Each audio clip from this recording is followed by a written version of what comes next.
तो hello my perfect family, कैसे हो आप सब लोग। आई होप कि आप सभी बहुत ही अच्छे होंगे। तो यार जैसा कि अभी तक हम लोगों ने बात की अपने बफर सॉल्यूशंस के बारे में, और हम लोगों ने लास्ट लेक्चर में देखा कि जो हमारे बफर सॉल्यूशन होते हैं वो किस तरह वर्क करते हैं।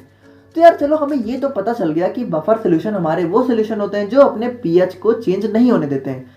पर यार यहाँ पे बात करें तो हम लोग ये कैसे पता लगाएंगे कि जो हमारा बफर सॉल्यूशन है उसका यहाँ पे पीएच है कितना। क्योंकि यार अगर हमें यही नहीं पता होगा कि हमारा जो सॉल्यूशन है उसका पीएच कितना है, तो हम लोग ये कैसे पता लगाएंगे कि उसमें कोई चेंज हुआ कि नहीं हुआ। तो उसी को आज हम लोग यहाँ पे देखने वाले हैं अपनी बफर इक्वेशन के अंदर, जिसको हम लोग यहाँ पे हेंडरसन हेसलबैक इक्वेशन के नाम से भी जानते हैं।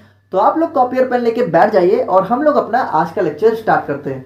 तो बात करें अगर हम लोग अपने बफर इक्वेशन के बारे में, तो बफर इक्वेशन को ही हम लोग यहाँ पे हेंडरसन हेसलबैक इक्वेशन के नाम से भी जानते हैं, और इसको हम लोग यहाँ पे अपने बफर सॉल्यूशन का पीएच कैलकुलेट करने के लिए यूज करते हैं। ठीक है। तो यार जैसा कि हम सभी को पता है कि जो हमारा बफर सॉल्यूशन होते हैं वो दो टाइप के होते हैं। पहला होता है हमारा एसिडिक बफर, दूसरा होता है हमारा बेसिक बफर। तो सबसे पहले हम लोग अपने एसिडिक बफर के लिए अपनी बफर इक्वेशन या फिर हेंडरसन हेसलबैक इक्वेशन को डिराइव करेंगे या फिर कैलकुलेट करेंगे। तो यार जैसा कि आपको पता है कि हमारा जो बफर सॉल्यूशन है वो हमारे वीक एसिड और उसके सॉल्ट का कॉम्बिनेशन होता है। ठीक है। और जो हमारा मोस्ट फेमस एग्जांपल है इसके अंदर वो है हमारा CH3COOH। ठीक है। तो बात करें अगर हम लोग अपने CH3COOH की, तो आप लोग को पता है ये हमारा एक वीक एसिड होता है। देखो ये सारी बातें मैंने अपने पिछले लेक्चर्स में डिस्कस कर ली है, तो अगर आप लोग का बेस नहीं क्लियर है तो आप लोग वहां जाके क्लियर कर सकते हो। तो यार जो हमारा ये CH3COOH है ये हमारा यहाँ पे डिसोसिएट होता है CH3COO माइनस में और H प्लस में, जो कि हमारा पार्शियली डिसोसिएट होता है, यानी बहुत कम डिसोसिएट होता है क्योंकि ये हमारा वीक एसिड होता है। तो यार अब आप लोग को यहाँ से लेक्चर बहुत ही ध्यान से देखने की जरूरत है, क्योंकि अगर आप लोगों ने यहाँ पे एक भी स्टेप मिस किया तो अगला स्टेप आप लोग को समझ में नहीं आएगा।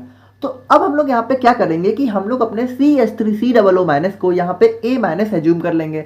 और अगर हम लोगों ने इसको A माइनस एज्यूम कर लिया तो हम लोग जो हमारी ऊपर वाली इक्वेशन है, ठीक है, अगर इसको इक्वेशन मान ले सिंपली, तो इसको कुछ इस तरीके से लिख सकते हैं। जहाँ पे बात करें तो CH3COO माइनस की जगह हमारा क्या आ गया A माइनस, और यहाँ पे जो हमारा CH3COO है इसकी जगह हमारा क्या आ गया A। अच्छा बात करें तो आप लोग को पता है कि हम लोगों ने इसको तो A माइनस एज्यूम किया था, तो यहाँ पे A कैसे आ गया, हमारा माइनस कहाँ गया। तो आप लोग को पता है इधर हमारा ये आयंस के फॉर्म में है, इधर हमारा ये कंपाउंड के फॉर्म में है, और जो कंपाउंड होता है वहां पे कोई प्लस माइनस चार्ज नहीं होता है, इसीलिए हमारा यहाँ पे जो A माइनस है वहां से माइनस चार्ज हट गया। तो यार अब आप लोग को पता है कि हमारा जो CH3COOH है वो हमारा एक एसिड है। ठीक है। तो यहाँ पे जो Ha है वो हमारा यही तो है, तो इसको हम लोग यहाँ पे क्या करेंगे, Ha हमारा क्या हो गया, एसिड हो गया, और A माइनस हमारा यहाँ पे सॉल्ट हो गया। तो यार बात करें यहाँ पे कि Ha हमारा एसिड हो गया, ये तो चलो हमें समझ में आ रहा है, बट यहाँ पे A माइनस हमारा सॉल्ट कैसे हो गया। तो यार देखो अब आप लोग को बहुत ही ध्यान से देखने की जरूरत है, क्योंकि यहाँ पे हमारे केमिस्ट्री के कुछ बेसिक कंसेप्ट लगने वाले हैं। तो अगर आप लोग का बेस नहीं क्लियर है तो थोड़ा थोड़ा आप लोग को समझने में प्रॉब्लम हो सकती है, बट अगर कोशिश करोगे तो समझ में आ जाएगा।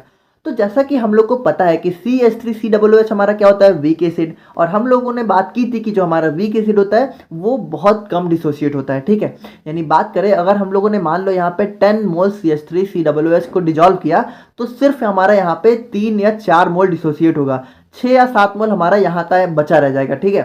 तो यार देखो अब हमें पता है कि जो हमारा एसिडिक बफर होता है उसके अंदर हमारा वीक एसिड तो होता ही है, साथ में उसका सॉल्ट भी होता है। तो अब यहाँ पे होगा क्या कि जो इसका सॉल्ट है, ठीक है, वो यहाँ पे जब हम लोग ऐड करेंगे तो वो फर्दर इसका डिसोसिएशन और कम कर देगा। यानी सिंपली बात करें तो अगर अभी तक मान लो 10 में से 3-4 मोल डिसोसिएट हो रहे थे, तो अब सिर्फ 1 या 2 मोल होंगे, और ये रिएक्शन हमारी जो है पीछे की तरफ भागने लगेगी। यानी कि सिंपली बात करें तो जो हमारा रिएक्शन है, ठीक है, जैसे कि हम लोग अगर मान लो सॉल्यूशन लिए एसिडिक बफर का, तो उसमें जो हमारा CH3COO माइनस है वो पूरा का पूरा यहाँ से आ रहा होगा, यहाँ से हमारा बहुत कम, यानी कि आप लोग कह सकते हो कि नेग्लेजिबल अमाउंट में आ रहा होगा। यानी जो हमारा पूरा का पूरा CH3COO माइनस है हमारे सॉल्यूशन में, वो हमें यहाँ पे CH3COO से देखने को मिलेगा।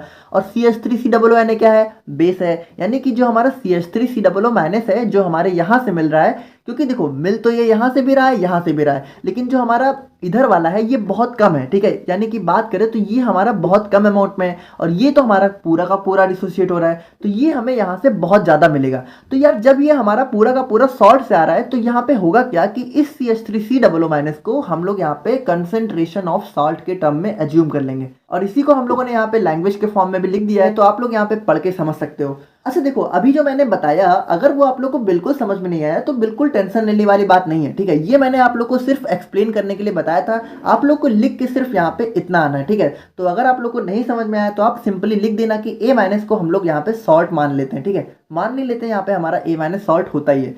सो अब हम लोग आते हैं यहाँ पे अपनी फाइनल डेरिवेशन पे। देखो यार, वो सारी चीजें बताना यहाँ पे जरूरी था, क्योंकि ज्यादातर क्या होता है कि जो हमारे टीचर्स होते हैं वो हमें यही से पढ़ाना स्टार्ट कर देते हैं। वो हमें बताते ही नहीं कि हमारा एच ए कहाँ से आया, एच प्लस कहाँ से आया, ए माइनस कहाँ से आया, और आप लोग यहाँ पे जो है पूरी रिएक्शन को रट लेते हो, जो बिल्कुल अच्छी बात नहीं है। यार देखो, मैं यहाँ पे चाहता हूँ कि आप लोग जो भी पढ़ो आप लोग को सब चीजें पता हो कि कौन सी चीज कहाँ से आई है, ठीक है। तो इसीलिए हम लोगों ने वहाँ पे उतना सारा कुछ डिस्कस किया। बाकी जो हमारी मेन रिएक्शन है वो तो हमारी यहीं से शुरू होती है। तो जैसा कि हम लोगों ने देख लिया था कि एच ए हमारा यहाँ पे एच प्लस और ए माइनस में ब्रेक हो रहा है। एच ए हमारा यहाँ पे क्या था, एसिड, ठीक है।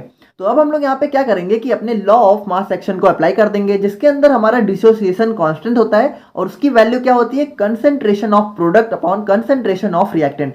तो आप लोग को पता है कि जो हमारी ऊपर वाली रिएक्शन है इसके अंदर हमारा प्रोडक्ट क्या है, एस प्लस और ए माइनस, और हमारा रिएक्टेंट क्या है, एच ए। तो डिसोसिएशन कांस्टेंट के अकॉर्डिंग हम लोग क्या करेंगे कि जो हमारी कंसंट्रेशन ऑफ प्रोडक्ट है उसको हम लोग यहाँ पे ऊपर लिख लेंगे, और जो हमारी कंसंट्रेशन ऑफ रिएक्टेंट है उसको हम लोग यहाँ पे नीचे लिख लेंगे, ठीक है। तो आप लोग जैसा कि देख सकते हो ये हमारा सिंपली कंसंट्रेशन, देखो ये जो ब्रैकेट है ये हमारी कंसंट्रेशन को डिनोट करता है।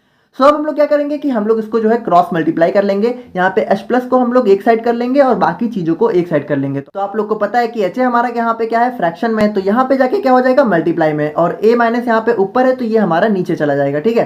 तो H हमारा Ka के साथ हो गया और A माइनस हमारा यहाँ पे नीचे आ गया, और H प्लस हमारा ऐसे का ऐसे बचा रहेगा। अच्छा देखो, अब इसी रिएक्शन को हम लोग जो है पलट के भी लिख सकते हैं, यानी H plus is equal to KHA upon A minus. तो यार जैसा कि हम लोगों ने ऑलरेडी देख रखा था कि जो HA होता है वो हमारा क्या होता है, एसिड, और A माइनस क्या होता है, हमारा सॉल्ट। तो अब हम लोग क्या कर सकते हैं कि जो हमारी ऊपर वाली रिएक्शन थी, ठीक है, उसको हम लोग यहाँ पे इस तरीके से लिख सकते हैं। HA की जगह हम लोगों ने क्या किया, एसिड लिख दिया, A माइनस की जगह सॉल्ट। तो अब हम लोग की रिएक्शन क्या हो गई, H plus is equal to KA concentration of acid upon concentration of salt. अच्छा देखो, अब हम लोग क्या करेंगे, इसके अंदर हम लोग जो है माइनस लॉग दोनों साइड ले लेंगे। आप लोग को पता है कि मैथ्स में हम लोग जो है अगर दोनों साइड किसी चीज को ले रहे हैं तो हमारी इक्वेशन में कोई भी फर्क नहीं पड़ता है। तो माइनस लॉग को लेने के बाद हम लोग अपनी रिएक्शन को कुछ इस तरह लिख सकते हैं, minus log of H plus is equal to minus log of K concentration of acid upon concentration of salt. अच्छा देखो, अब हमारे लॉग के अंदर एक फॉर्मूला होता है कि log a into b is equal to हो जाता है log a plus log b, और जैसा कि हमारे यहाँ पे माइनस साइन ऑलरेडी लगा हुआ है तो जब माइनस यहाँ पे प्लस से मल्टीप्लाई होगा तो वो हमारा माइनस हो जाएगा। तो इसको हम लोग कुछ इस तरीके से लिख सकते हैं। अच्छा देखो, अब यहाँ पे हमारा एक फॉर्मूला होता है log का, log a into b is equal to log a plus log b। तो हमारा जो ये वाला इक्वेशन है इसको अगर हम लोग ध्यान से देखें तो Ka हमारा क्या हो गया, a हो गया, और concentration of acid upon concentration of salt हमारा क्या हो गया, बी हो गया। तो हम लोग इसको अगर log a इंटू बी में एज्यूम कर लें तो हम लोग इसको कुछ इस तरह लिख सकते हैं, log a plus log b। और जैसा आप लोग को पता है कि हमारा माइनस साइन यहाँ पे बाहर लगा हुआ है, तो माइनस से जब हम लोग मल्टीप्लाई करेंगे तो वो हमारा जो प्लस था वो हमारा माइनस में कन्वर्ट हो जाएगा, और इसके बाद हमारी रिएक्शन कुछ इस तरीके से हो जाएगी, minus log of H plus is equal to minus log of Ka minus log of acid upon salt. देखो ये चीज अगर आप लोग को समझ में नहीं आई तो इसको हम लोग थोड़ा सिंपली देख लेते हैं, ठीक है। यहाँ पे देखो, यहाँ पे क्या हुआ कि माइनस लॉग, ठीक है, और यहाँ पे ब्रैकेट में क्या लिखा था, Ka concentration of acid upon concentration of salt, ठीक है। तो यहाँ पे देखो एक फॉर्मूला होता है हमारा log a into b is equal to log a plus log b। तो यहाँ पे अगर हम लोग a को Ka मान लें और b को हम लोग जो है एसिड अपॉन सॉल्ट मान लें तो हम लोग जो है अपनी अबो रिएक्शन को इस तरह लिख सकते हैं। तो देखो, माइनस को क्या करते हैं, माइनस को हम लोग बाहर रहने देते हैं, और ये हमारा क्या हो जाएगा, log Ka plus log acid upon salt, ठीक है। तो देखो क्या होता है कि माइनस, आप लोग को पता है कि माइनस जब हम लोग मल्टीप्लाई करेंगे तो यहाँ पे प्लस से माइनस हो जाएगा, ठीक है। तो यहाँ पे क्या हो जाएगा, log Ka minus log acid upon salt, ठीक है। तो सिंपली हमारा यही चीज़ यहाँ पे लिखा हुआ है, ठीक है। तो आई होप कि आप लोग को यार थोड़ा समझ में आ रहा होगा। तो यार देखो, यहाँ पे मैं इतना डीपली इसलिए बता रहा हूँ क्योंकि मुझे पता है कि आप लोग बायो के स्टूडेंट हो और यहाँ पे हमारी कुछ बेसिक मैथ्स लग रही है जिसमें कुछ लोग को प्रॉब्लम हो सकती है। अब यहाँ पे देखो बहुत ही एक इंपॉर्टेंट पॉइंट है कि minus log of H plus हमारा क्या होता है, हम लोगों ने देखा था कि वो हमारा क्या होता है, पीएच की वैल्यू क्या होती है, minus log of H plus. तो minus log of H plus को हम लोगों ने क्या किया, सिंपली यहाँ पे पीएच लिख दिया, ठीक है। अच्छा देखो, अगर minus log of H plus pH हो सकता है तो minus log of K P के हो सकता है, देखो सिंपल है ना, यहाँ पे h की जगह यहाँ पे h है और यहाँ पे माइनस लॉग की जगह p आ गया। तो यहाँ पे माइनस लॉग की जगह अगर हम लोग p कर दें तो k की जगह k, तो सिंपली हम लोग माइनस लॉग k को p k लिख सकते हैं। तो अब उसके बाद हमारी रिएक्शन है वो कुछ इस तरह हो जाएगी, p H is equal to p K minus log of concentration of acid upon concentration of salt. और इसी रिएक्शन को हम लोग चाहें तो इस तरीके से भी लिख सकते हैं, ठीक है, यानी p H is equal to p K plus log concentration of salt upon concentration of acid. तो अब आप लोग सोच रहे होंगे कि ये माइनस हमारा प्लस में कैसे कन्वर्ट हो गया। तो ये हमारी लॉग की प्रॉपर्टी होती है कि अगर हम लोग a अपॉन बी को b अपॉन a कर दें तो हमारा माइनस प्लस में कन्वर्ट हो जाएगा। तो जैसा आप लोग देख रहे हो कि सॉल्ट हमारा क्या हुआ, ऊपर चला गया, एसिड हमारा नीचे आ गया, इसीलिए हमारा जो माइनस है वो हमारा प्लस में कन्वर्ट हो गया। तो यार यहाँ पे इस वाली रिएक्शन को यूज करके आप लोग यहाँ पे किसी भी सोल्यूशन के पीएच को कैलकुलेट कर सकते हो। और ये हमारी एक बहुत ही इंपॉर्टेंट रिएक्शन थी, ठीक है, और एग्जाम में लगभग बहुत बार पूछी जाती है। तो अगर आप लोग को समझ में नहीं आया तो आप लोग एक बार फिर से रिवाइंड करके देखना। मैंने पूरी कोशिश की है कि आप लोग को एक एक चीज़ बहुत ही बेसिक से डिटेल में बता सकूं। और बाकी अगर कोई प्रॉब्लम है तो आप लोग कमेंट सेक्शन में पूछ सकते हो और मिलते हैं नेक्स्ट वीडियो में। Thank you so much.